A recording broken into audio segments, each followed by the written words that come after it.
더 늦기 전에 한국의 손을 잡아야 합니다. 지금 폴란드 국방부가 큰 충격에 빠졌습니다. 한 사람이 내린 단 하나의 잘못된 선택이 폴란드 전체를 재앙으로 몰아갔다고 하는데요.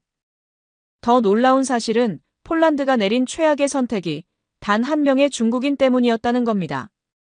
전 세계를 뒤흔들고 있는 대한민국의 처절한 복수극, 지금부터 시작합니다. 그 전에 딱 1초만 투자하셔서 큰 힘이 되는 구독과 좋아요 버튼 꼭 부탁드리겠습니다. 제 이름은 알렉산드라 노바. 28세의 나이로 최연소 폴란드 국방부 차관보로 임명되었죠. 최연소 여성 차관보라는 타이틀이 따라다니지만 저에게는 그저 무거운 책임감일 뿐입니다. 축하드립니다, 차관보님. 국방부 회의실에서 선배 관료들이 건네는 인사를 받으며 저는 긴장감을 감출 수 없었습니다. 나토 전략연구소에서 수석으로 졸업했지만 실제 정책 결정은 전혀 다른 차원의 일이었거든요. 학문적 이론과 현실 정치는 완전히 다른 세계였습니다. 첫 번째 중요한 결정이 바로 눈앞에 있었습니다. 폴란드군 현대화 프로젝트의 핵심인 첨단 무기체계 도입 문제였죠. 회의 테이블에 놓인 자료들을 훑어보며 저는 깊은 고민에 빠졌습니다. 수십억 달러 규모의 프로젝트였고 폴란드의 국방력을 좌우할 중대한 결정이었습니다. 차관보님, 현재 두 가지 주요 옵션이 있습니다. 국방부 기획관이 자료를 펼쳐놓으며 설명했습니다. 미국 무기체계와 한국 무기체계입니다. 미국이랑 한국이라니? 저는 의외라는 표정을 지으며 물었습니다. 한국이 무기를 만든다고요? 네, 최근 들어 한국의 방산 기술이 주목받고 있습니다. 기술평가팀장이 설명했습니다. 저는 속으로 웃음이 나왔습니다. 한국이라면 강남스타일, BTS 같은 K-팝이나 하는 나라 아닌가요? 무기라니. 최첨단 기술이 필요한 분야인 무기체계에서 한국의 무기들은 우리 폴란드에는 절대 어울리지 않는다고 생각했죠. 한국이 제대로 된 무기를 만들 수 있을까요? 저는 의심스러운 톤으로 물었습니다. 미국이나 독일, 프랑스 같은 선진국과 비교해서 말이에요. 그때 5년 전의 악몽 같은 기억이 되살아났습니다.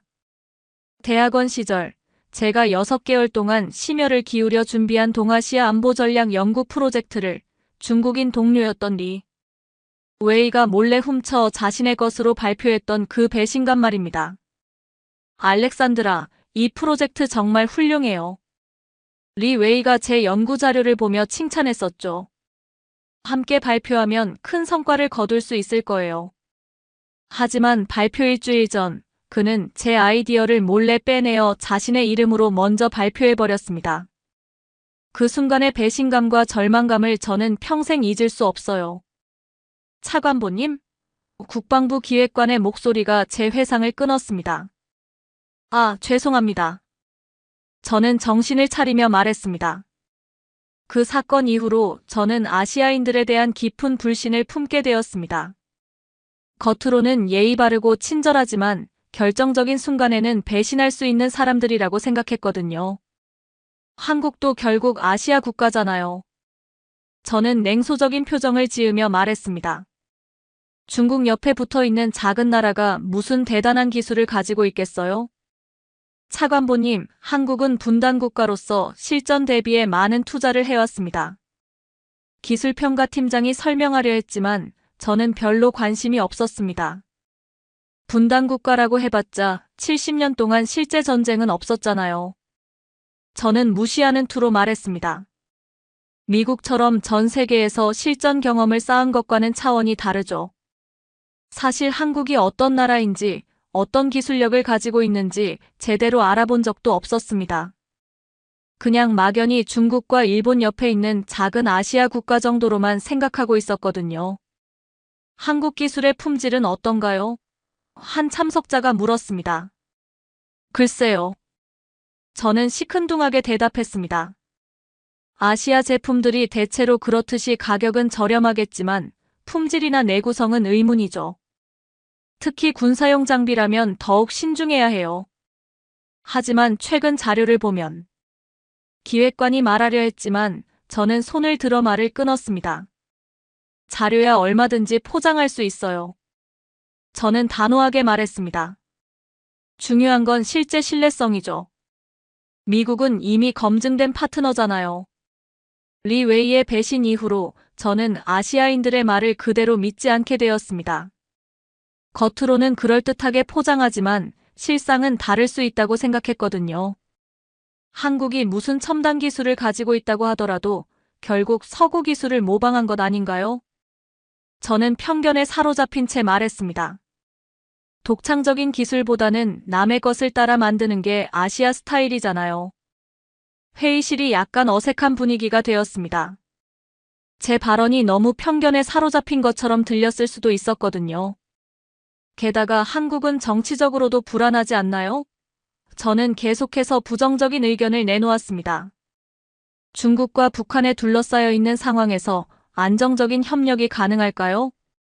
사실 한국의 정치 상황이나 외교 관계에 대해서도 제대로 알지 못했습니다. 그냥 지도상으로 중국 옆에 있다는 이유만으로 부정적으로 판단하고 있었죠. 미국 무기 체계가 가장 안전한 선택이에요. 저는 확신에 찬 목소리로 말했습니다. 나토 동맹국이고 전 세계에서 검증된 기술이니까요. 굳이 불확실한 아시아 기술에 모험을 걸 필요는 없죠. 그렇습니다. 국방부 무기도입위원장이 동조했습니다. 미국과의 관계를 고려하면 당연한 선택이죠. 하지만 한 참석자가 다시 한국을 언급했습니다. 차관보님, 그래도 비교 검토는 해보는 게 시간 낭비예요. 저는 단칼에 잘라 말했습니다. 한국 같은 나라의 기술을 진지하게 검토할 이유가 있나요? 우리는 폴란드의 안보를 책임져야 하는 사람들이에요. 검증되지 않은 아시아 기술로 실험할 여유는 없어요. 리 웨이에게 당한 일 때문에 저는 아시아 전체에 대해 색안경을 끼고 있었습니다. 특히 같은 동아시아인인 한국인들도 비슷할 거라고 단정하고 있었죠. 차관보님, 결정을 내려주셔야 합니다. 국방부 실무진이 재촉했습니다. 미국 무기 체계로 진행하겠습니다. 저는 망설임 없이 말했습니다. 나토 동맹국으로서 당연한 선택이고 한국 같은 나라와 비교할 필요조차 없어요. 회의가 끝난 후 저는 혼자 중얼거렸습니다. 한국이 무슨 대단한 기술을 가지고 있겠어. 결국 아시아는 아시아일 뿐이야. 그날 밤 집으로 돌아가면서도 저는 자신의 선택에 만족했습니다. 미국이라는 확실한 파트너를 두고 굳이 검증되지 않은 아시아 기술을 선택할 이유는 없다고 생각했거든요. 절대 후회할 일은 없을 거라고 확신했죠. 다음 날 아침 라디오 뉴스에서 제 결정이 보도되었습니다. 폴란드 국방부 미국산 첨단 무기 도입 결정. 사무실에 도착해서 미국 방산업체들의 제안서를 보니 모든 것이 완벽해 보였습니다. 역시 미국 기술이야. 한국 같은 나라는 상대가 안 되지. 저는 자신의 선택이 얼마나 현명했는지 확신했습니다. 하지만 그때는 몰랐죠. 제 편견과 무시가 얼마나 큰 시련을 가져올지, 그리고 그 시련을 통해 얼마나 많은 것을 배우게 될지 말입니다. 미국 무기 체계 도입이 결정된 지 3개월이 지났습니다. 초기 평가 결과들이 하나둘씩 제 책상 위로 올라오기 시작했죠. 대부분 긍정적인 내용이었습니다. 차관보님, 1차 시험 결과가 나왔습니다.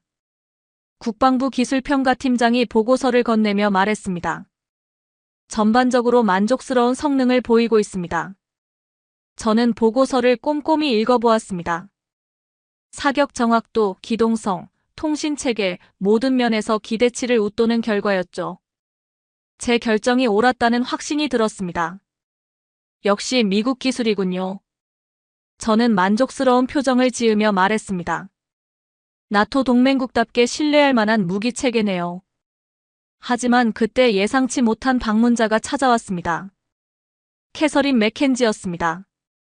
46세의 나토 군사기술 전략 컨설턴트로 현실주의적 성격으로 유명한 분이었습니다. 알렉산드라, 잠깐 이야기 좀 할 수 있을까요? 캐서린이 제 사무실 문을 노크하며 들어왔습니다. 그녀의 표정이 심각해 보였습니다. 물론이죠, 캐서린. 무슨 일인가요? 저는 의자에서 일어나 그녀를 맞았습니다. 캐서린은 가방에서 두꺼운 파일을 꺼내더니 제 책상 위에 펼쳤습니다. 이 미국 무기 체계에 대해 우려되는 점이 있어요. 특히 극한지 환경에서의 안정성 문제 말입니다. 극한지 환경이요? 저는 눈썹을 치켜 올렸습니다. 구체적으로 어떤 문제인가요? 폴란드의 겨울철 기온을 보세요. 영하 20도까지 내려가죠. 이 무기 체계가 그런 극한 추위에서도 제대로 작동할지 의문입니다. 캐서린이 자료를 가리키며 설명했습니다. 저는 고개를 저었습니다. 미국 무기들은 아프가니스탄 산악지대에서도 잘 작동했잖아요. 추위 정도는 문제 없을 겁니다. 아프가니스탄과 폴란드의 겨울은 완전히 다른 환경이에요. 캐서린의 목소리에 걱정이 묻어났습니다. 습도, 강설량, 지속기간 모든 것이 다르거든요. 하지만 저는 캐서린의 우려를 대수롭지 않게 여겼습니다. 미국 기술에 대한 신뢰가 너무 컸거든요. 과도한 걱정 아닌가요? 미국 방산업체들이 그런 기본적인 것도 고려하지 않았을 리 없잖아요. 그게 문제예요. 캐서린이 한숨을 쉬며 말했습니다. 미국 방산업체 관계자들의 로비가 너무 적극적이에요. 마치 뭔가 숨기려는 것 같아서 의심스럽거든요. 그 말을 듣는 순간 저는 뜨끔했습니다. 최근 몇 주 동안 미국 방산업체 관계자들이 자주 저를 찾아왔거든요. 고급 레스토랑에서의 만찬, 값비싼 선물들. 처음에는 비즈니스 에티켓이라고 생각했는데 캐서린의 말을 듣고 보니 조금 과도했던 것 같았습니다. 혹시 구체적인 대안이 있으신가요? 저는 조심스럽게 물었습니다. 캐서린은 잠시 망설이더니 입을 열었습니다.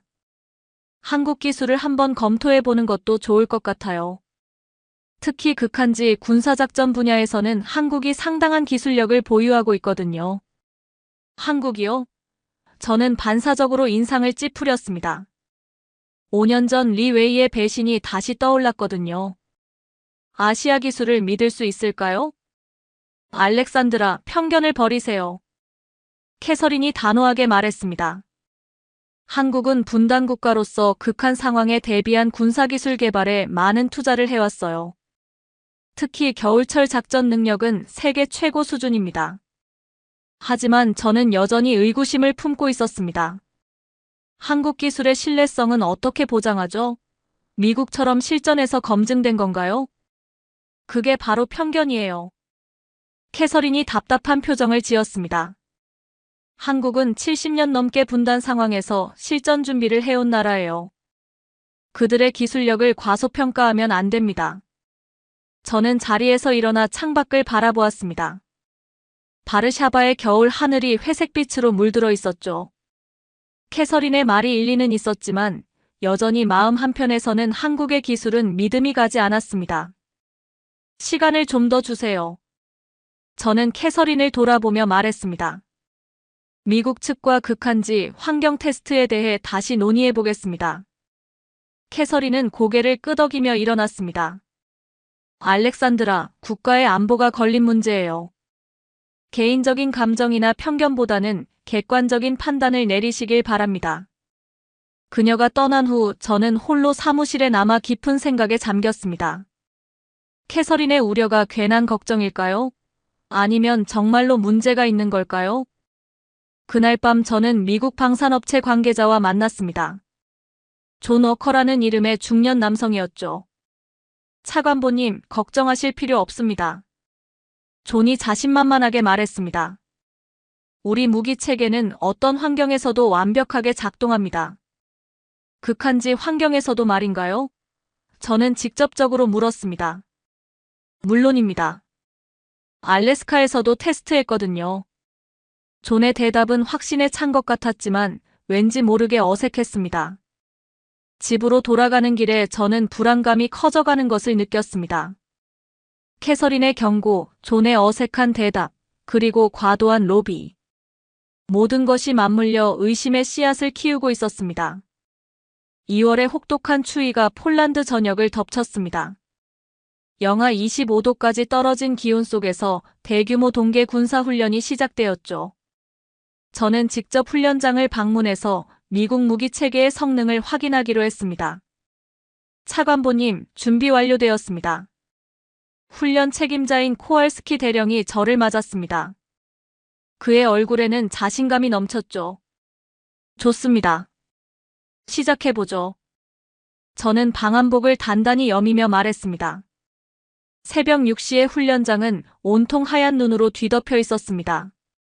첫 번째 테스트는 순조롭게 진행되는 것 같았습니다. 미국제 장갑차들이 눈밭을 가로지르며 이동하고 있었죠. 저는 안도의 한숨을 쉬었습니다. 역시 미국 기술이군요. 저는 옆에 서 있던 참모에게 만족스럽게 말했습니다. 하지만 그 순간이었습니다. 갑자기 선두에 있던 장갑차가 멈춰 섰습니다. 엔진 소리가 거칠어지더니 완전히 꺼져버렸죠. 무슨 일입니까? 저는 급하게 물었습니다. 잠시만요, 확인해 보겠습니다. 코왈스키 대령이 무전기를 들고 현장과 연락을 취했습니다. 곧이어 두 번째, 세 번째 장갑차도 같은 문제가 발생했습니다. 엔진이 멈추거나 주행장치에 이상이 생겼죠. 훈련장이 순식간에 아수라장이 되었습니다. 엔진 냉각 시스템에 문제가 있는 것 같습니다.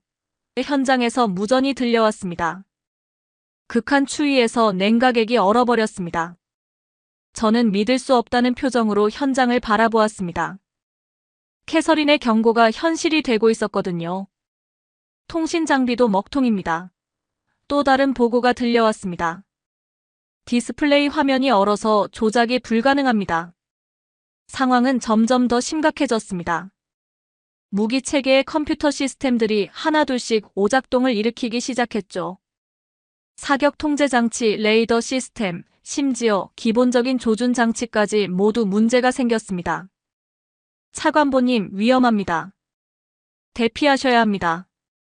경호원이 저를 재촉했습니다. 하지만 저는 그 자리를 떠날 수 없었습니다. 제가 내린 결정의 결과를 직접 봐야 했거든요.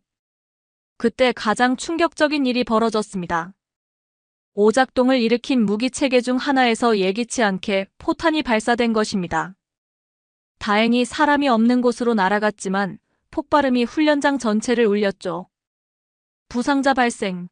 의무병들이 급히 달려갔습니다. 파편에 맞아 다친 병사들이 있었거든요. 저는 그 순간 다리에 힘이 빠지는 것을 느꼈습니다. 제 결정 때문에 우리 군인들이 다쳤다는 사실이 믿어지지 않았습니다.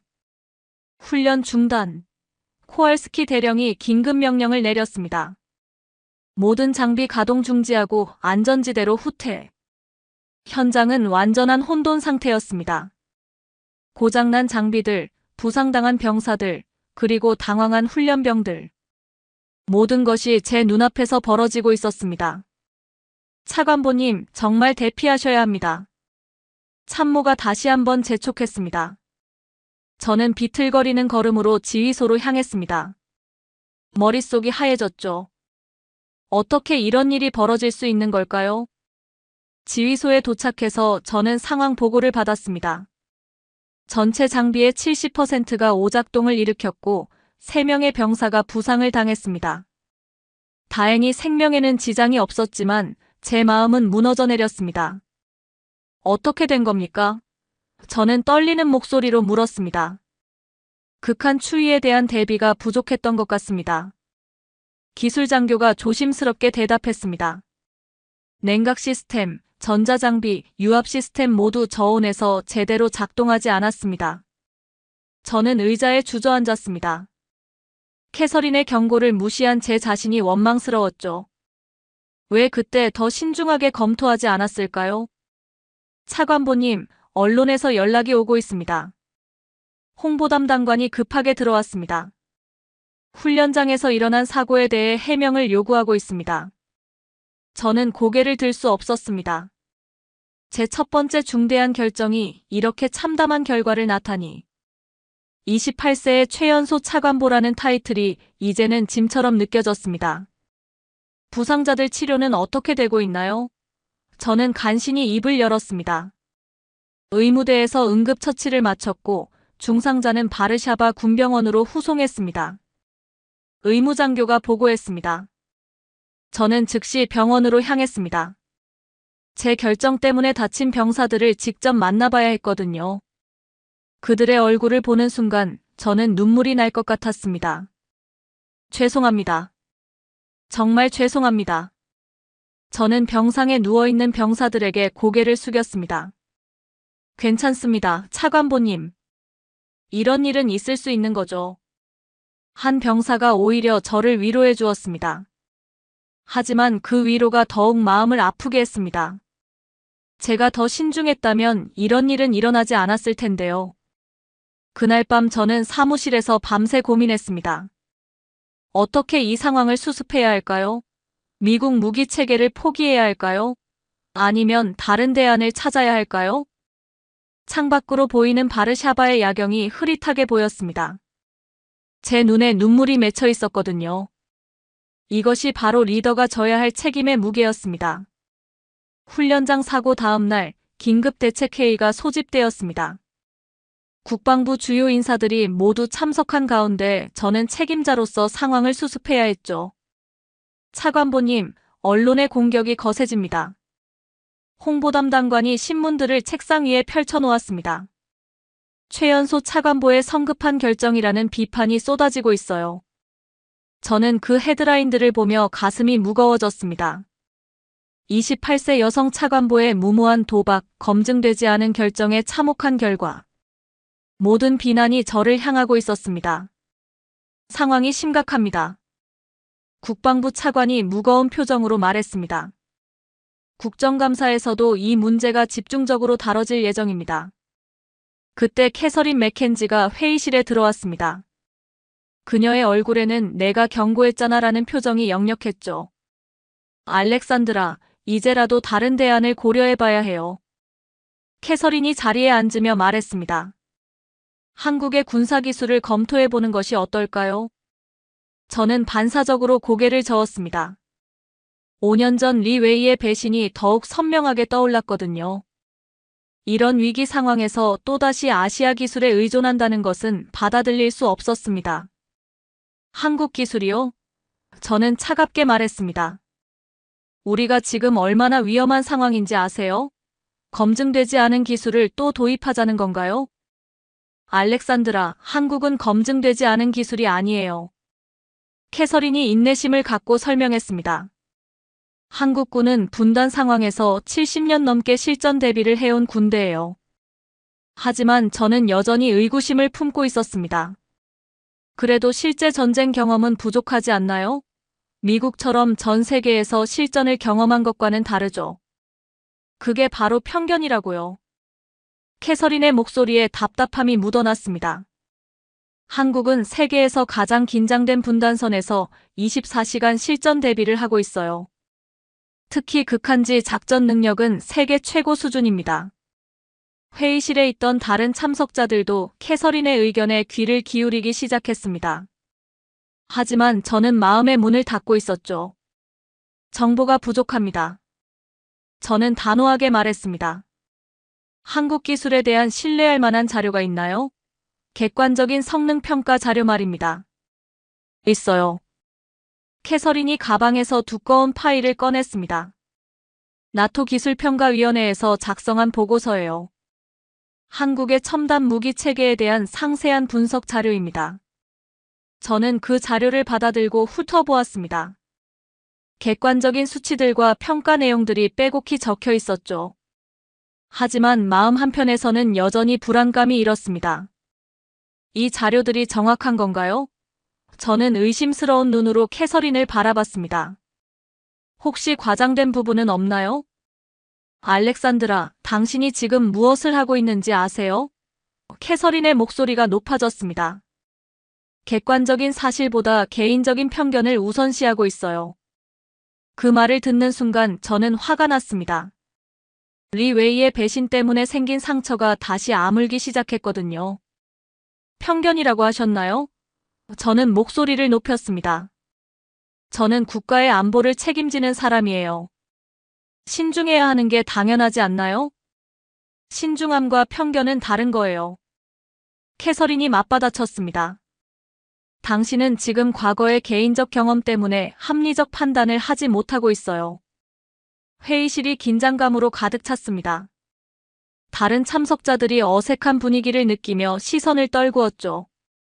저는 잠시 침묵을 지키다가 입을 열었습니다. 미국 측에서 기술 개선을 약속했습니다.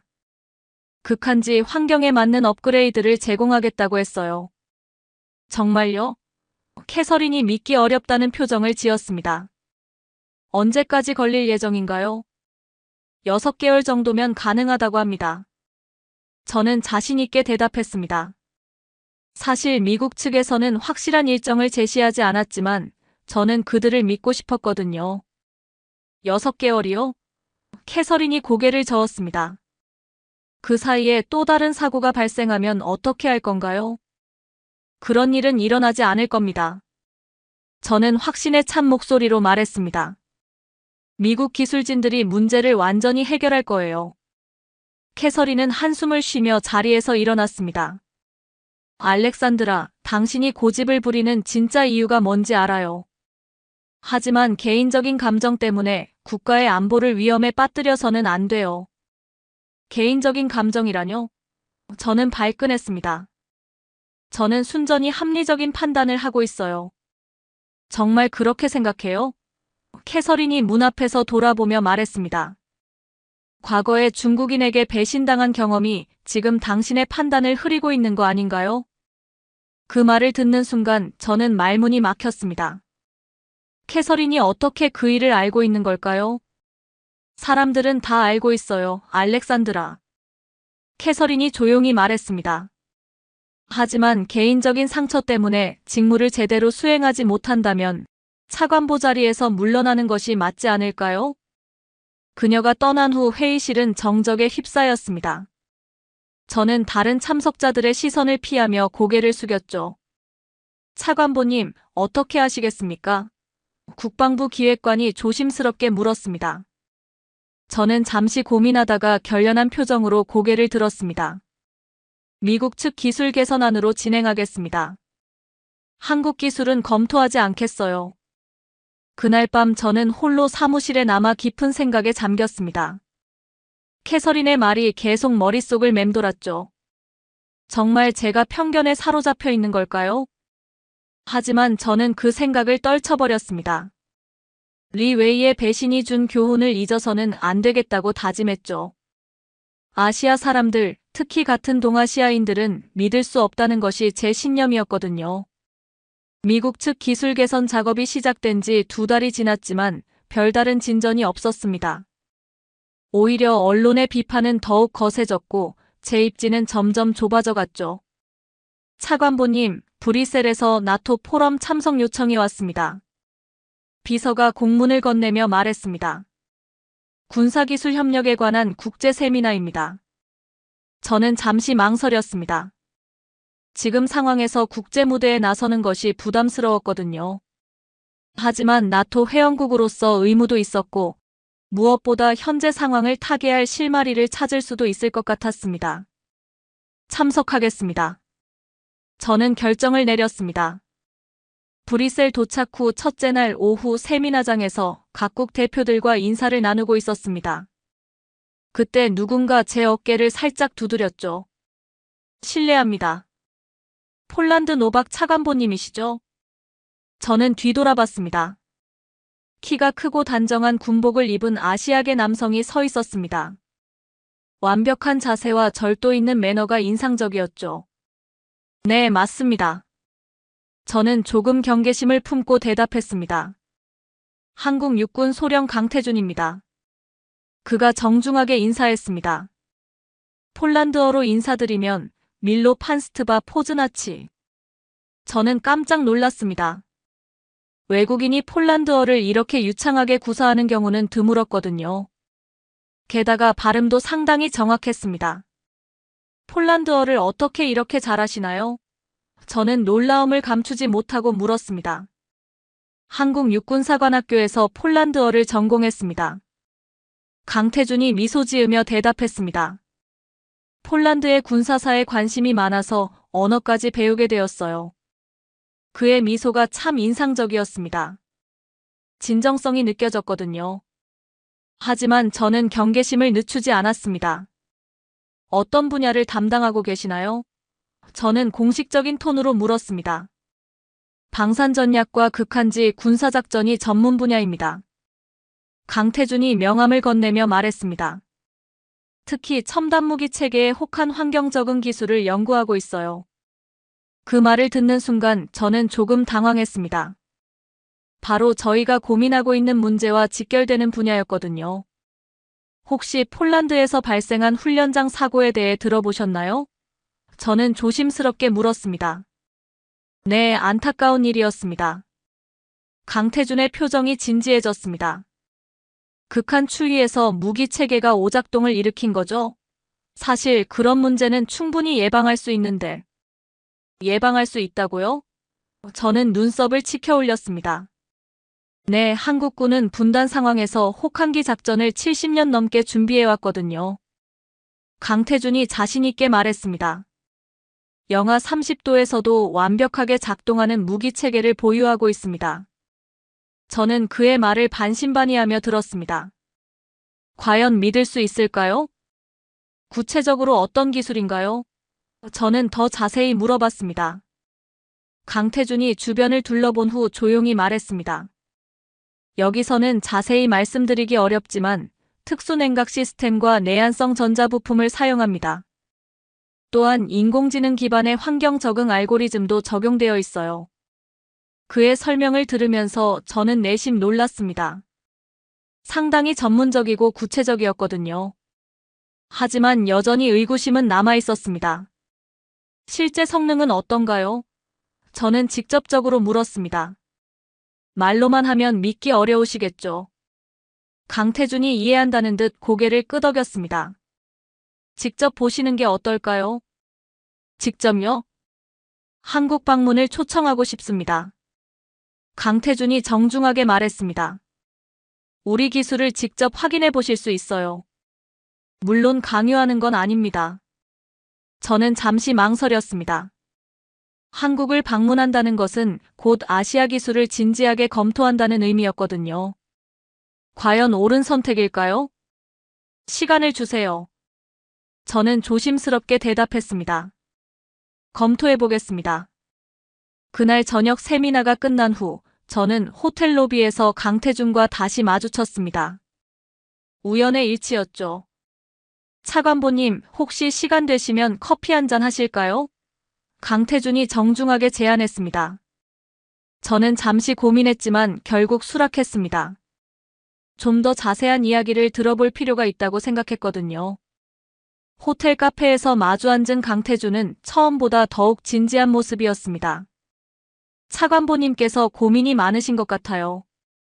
강태준이 조심스럽게 말을 꺼냈습니다. 당연히 고민이 많죠. 저는 솔직하게 말했습니다. 제 결정 때문에 군인들이 다쳤거든요. 그런 일은 누구에게나 일어날 수 있어요. 강태준의 목소리에 진심이 담겨 있었습니다. 중요한 건 같은 실수를 반복하지 않는 거죠. 그의 말에서 비난이나 조롱은 전혀 느껴지지 않았습니다. 오히려 따뜻한 위로였죠. 한국 기술을 정말 신뢰할 수 있을까요? 저는 조심스럽게 물었습니다. 의심하시는 게 당연합니다. 강태준이 고개를 끄덕였습니다. 하지만 한 가지 확실한 건 우리는 실전에서 검증된 기술을 보유하고 있다는 거예요. 70년 동안 분단선에서 매일 실전 대비를 해왔거든요. 그의 확신에 찬 목소리가 제 마음을 조금씩 움직이기 시작했습니다. 만약 한국을 방문한다면 어떤 걸 보여주실 건가요? 저는 구체적으로 물었습니다. 실제 훈련 현장과 무기 체계 테스트를 직접 보실 수 있어요. 강태준이 자세히 설명했습니다. 특히 혹한기 훈련장에서 영하 30도 환경에서의 실전 시연을 보여드릴 수 있습니다. 저는 점점 더 관심이 생기기 시작했습니다. 하지만 여전히 마음 한편에서는 리 웨이의 배신이 떠올랐죠. 시간이 얼마나 걸릴까요? 저는 마지막으로 물었습니다. 일주일 정도면 충분할 것 같아요. 강태준이 답했습니다. 그날 밤 호텔방에서 저는 깊은 고민에 빠졌습니다. 한국 방문을 결정해야 할까요? 아니면 계속 미국 기술만 고집해야 할까요? 창밖으로 보이는 브뤼셀의 야경을 바라보며 저는 중대한 기로에 서 있다는 것을 느꼈습니다. 브뤼셀에서 돌아온 후 일주일 동안 저는 계속 고민했습니다. 강태준 소령의 제안이 머릿속에서 떠나지 않았거든요. 미국 측 기술 개선은 여전히 지지부진했고 언론의 압박은 날로 심해지고 있었습니다. 차관보님, 결정을 내리셔야 합니다. 비서가 강태준 소령에게서 온 공식 초청장을 건네며 말했습니다. 한국 측에서 답변을 기다리고 있습니다.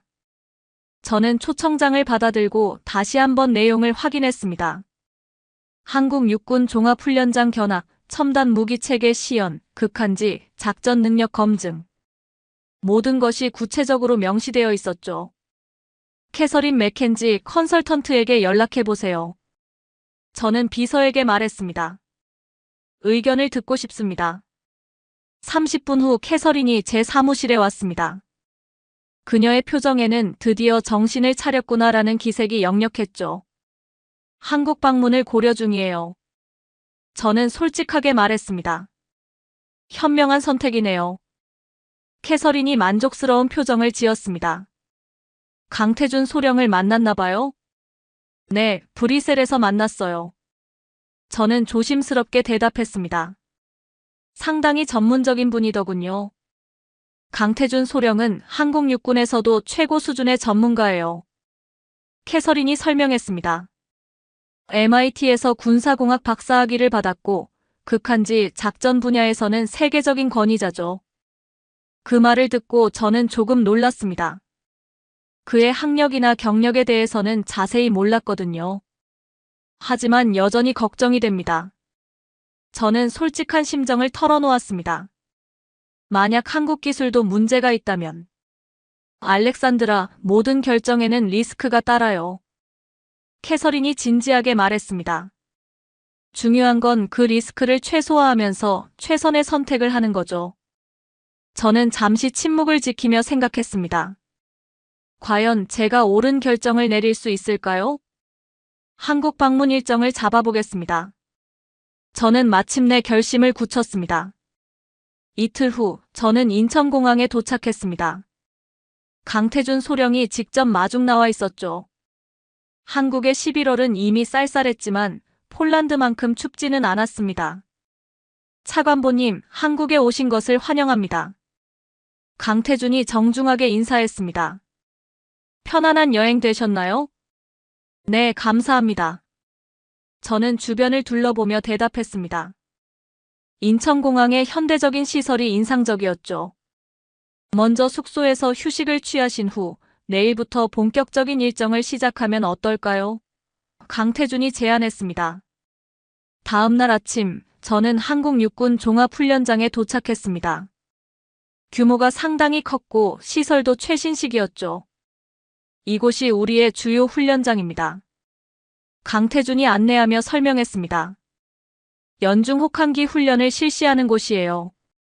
첫 번째로 본 것은 한국군의 첨단 장갑차였습니다.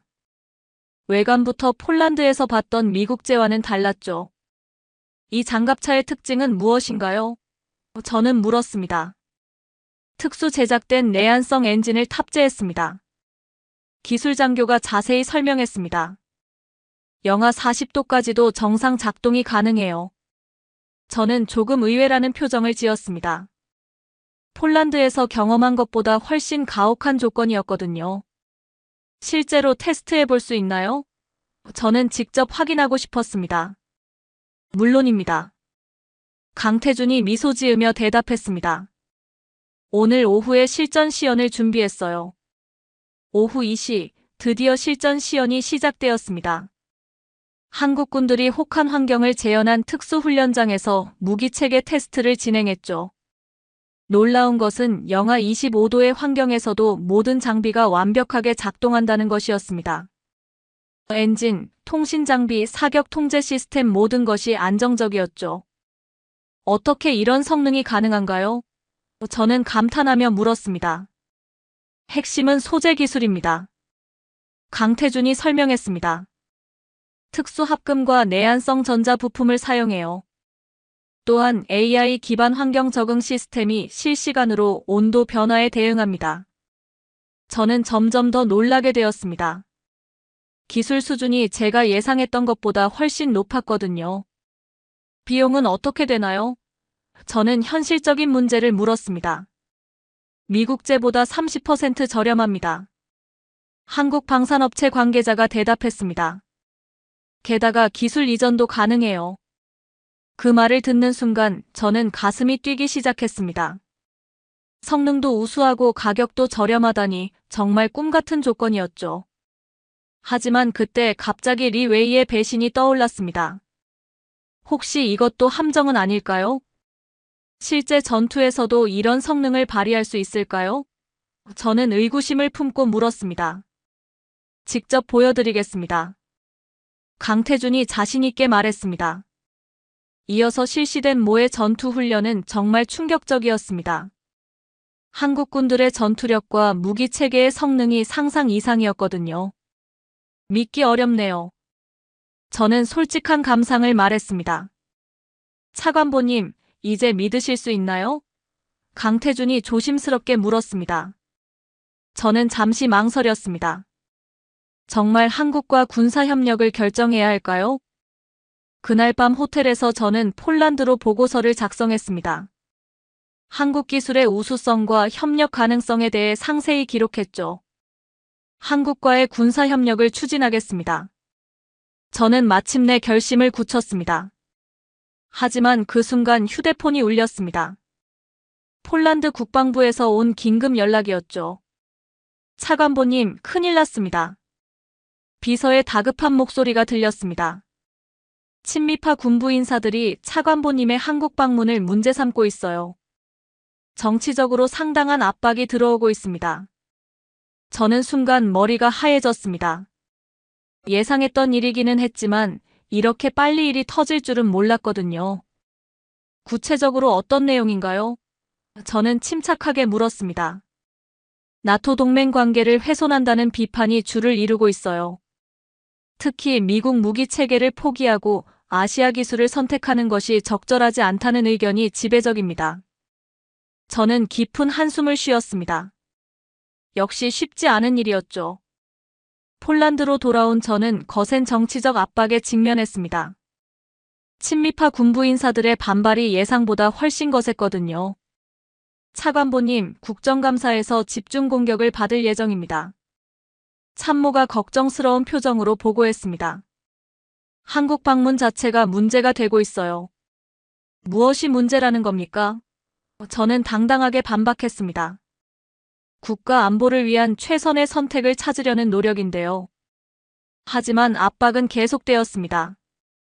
언론에서도 나토 동맹 관계 훼손 검증되지 않은 아시아 기술 맹신이라는 비판이 쏟아졌죠. 그때 강태준 소령에게서 연락이 왔습니다. 차관보님, 상황이 어려우시다고 들었어요. 확실한 증명이 필요하시다면 실전 테스트를 제안하고 싶습니다. 실전 테스트요? 폴란드 육군 제후기가벼단 일부를 한국식 첨단 기술로 현대화해서 실제 혹한 훈련에서 테스트해보는 겁니다. 강태준의 목소리에 확신이 담겨 있었습니다. 저는 잠시 망설였습니다. 이미 한 번 실패한 경험이 있었거든요. 하지만 이번에는 달랐습니다. 한국 기술을 직접 확인했으니까요. 좋습니다. 진행해보죠. 저는 결심을 굳혔습니다. 한 달 후 폴란드 육군 제후기가벼단의 한 개 대대가 한국식 첨단 무기 체계로 재무장되었습니다. 강태준 소령도 기술 지원팀과 함께 폴란드에 파견되었죠. 차관보님, 준비가 완료되었습니다. 강태준이 보고했습니다. 이번에는 반드시 성공시켜 보이겠습니다. 12월 첫째 주 폴란드 동부 지역에 영하 28도의 혹한이 찾아왔습니다. 완벽한 테스트 환경이었죠. 이번에는 정말 괜찮을까요? 저는 여전히 불안했습니다. 지난번 사고의 트라우마가 아직 남아있었거든요. 믿어주세요. 강태준이 확신에 찬 목소리로 말했습니다. 우리 기술은 이런 환경을 위해 만들어진 것이니까요. 오전 6시 드디어 실전 테스트가 시작되었습니다. 저는 지휘소에서 긴장된 마음으로 상황을 지켜봤죠. 1번 장갑차 출발합니다. 무전이 들려왔습니다.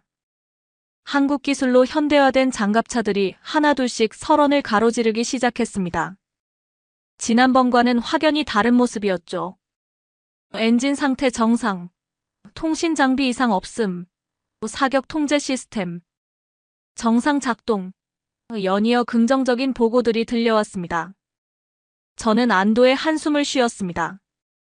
하지만 아직 안심하기는 이르다고 생각했죠. 강소령, 정말 문제 없을까요? 저는 옆에 서 있던 강태준에게 물었습니다. 네, 차관보님. 우리 기술은 이보다 더 가혹한 환경에서도 검증받았습니다. 강태준이 자신있게 대답했습니다. 시간이 지날수록 한국 기술의 우수성이 더욱 드러났습니다. 영하 28도의 혹한 속에서도 모든 장비가 완벽하게 작동했거든요. 목표물 발견, 사격 준비. 포병 부대에서 보고가 들려왔습니다.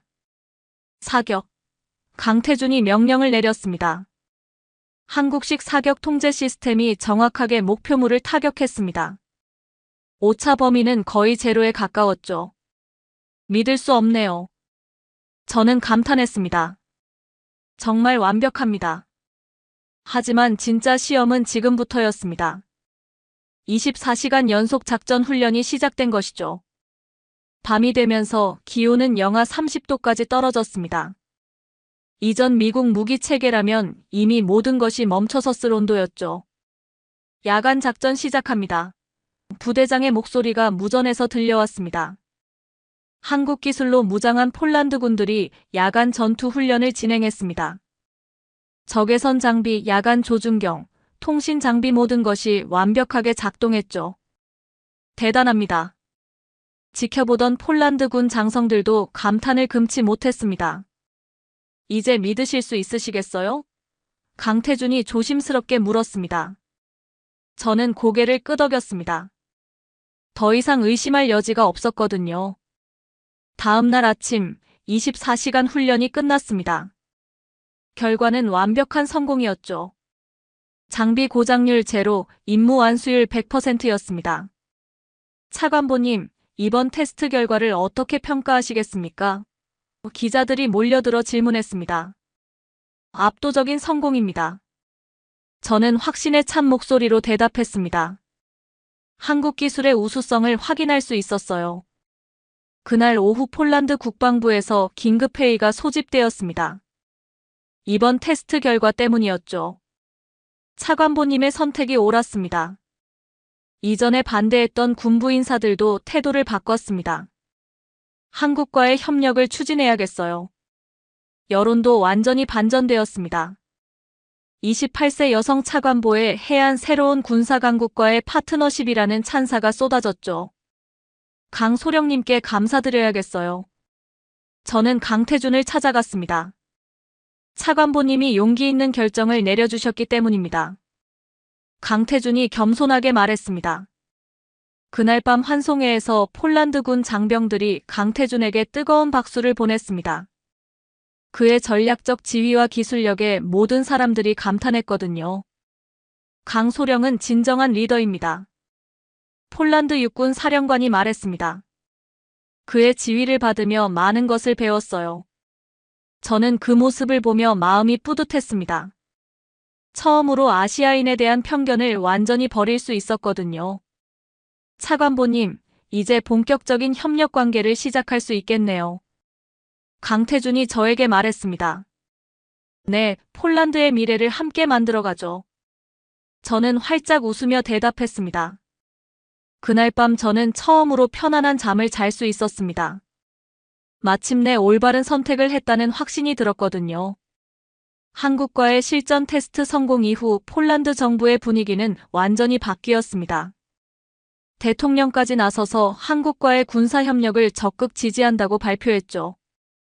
차관보님, 청와대에서 정식 협력 제안이 왔습니다. 비서가 공문을 건네며 말했습니다. 폴란드군 전면 현대화 프로젝트에 대한 구체적인 계획서입니다. 저는 그 문서를 받아들고 꼼꼼히 살펴봤습니다. 규모가 상당했죠. 총 50억 달러 규모의 대형 프로젝트였습니다. 이 정도 규모라면 폴란드군이 완전히 새로워지겠군요. 저는 감탄하며 말했습니다. 며칠 후 강태준 소령이 다시 폴란드를 방문했습니다.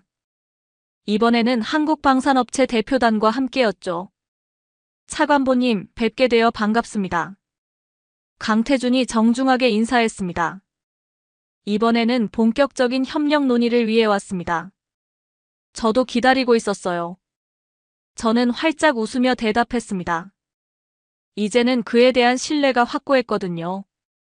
협상 테이블에서 한국 측은 놀라운 조건을 제시했습니다. 기술 이전은 물론이고 폴란드 내 생산기지 설립까지 포함된 패키지였죠. 정말 이런 조건이 가능한가요? 저는 믿기 어렵다는 표정으로 물었습니다. 한국은 폴란드를 진정한 파트너로 생각합니다. 한국 방산업체 대표가 진지하게 말했습니다. 단순한 무기 판매가 아니라 상호 발전을 추구하는 협력 관계를 원해요. 그 말을 듣는 순간 저는 5년 전 리 웨이의 배신과 얼마나 다른지 실감했습니다. 진정한 신뢰 관계는 이런 것이구나 하는 생각이 들었죠. 구체적인 일정은 어떻게 되나요? 저는 세부 사항을 물었습니다. 1단계로 올해 안에 주요 무기 체계 도입을 완료하고 2단계로 내년부터 기술 이전과 현지 생산을 시작할 예정입니다. 강태준이 자세히 설명했습니다. 협상은 순조롭게 진행되었습니다. 양측 모두 진정성을 갖고 임했거든요. 특히 강태준의 전문성과 성실함이 폴란드 측 협상팀에게 깊은 인상을 남겼습니다. 강소령님과 함께 일하니까 믿음이 갑니다. 폴란드 국방부 기획관이 저에게 말했습니다. 정말 신뢰할 만한 분이에요. 저는 그 말에 깊이 공감했습니다. 강태준은 단순한 군인이 아니라 진정한 전문가이자 신뢰할 수 있는 파트너였거든요. 일주일 후 폴란드 의회에서 한국과의 군사협력 협정이 만장일치로 통과되었습니다. 야당에서도 반대하지 않았죠. 역사적인 순간입니다. 국방부 장관이 저에게 축하 인사를 건넸습니다. 차관보님의 해안 덕분이에요.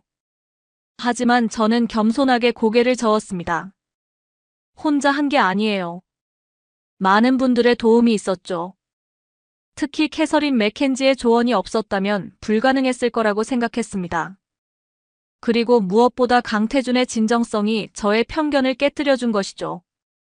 본격적인 현대화 프로젝트가 시작되었습니다.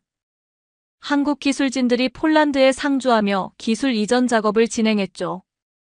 놀라운 변화입니다. 폴란드 육군 사령관이 감탄했습니다. 이런 속도로 현대화가 진행되는 건 처음 봐요.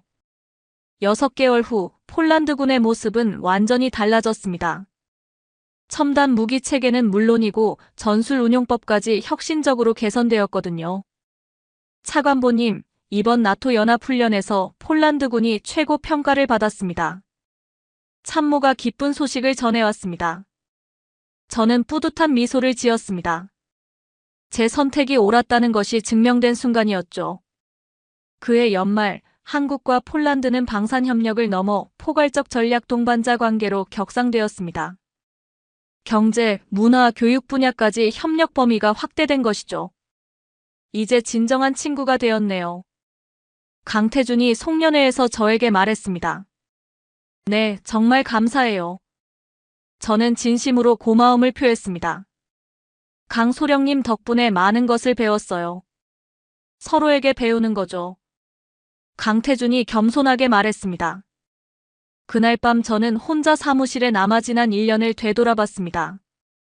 처음 차관보가 되었을 때의 불안감부터 미국 무기 선택, 훈련장 사고, 그리고 한국과의 만남까지. 정말 많은 일들이 있었습니다. 특히 제 내면의 편견과 맞서 싸우는 과정이 가장 힘들었죠. 편견이란 참 무서운 거구나.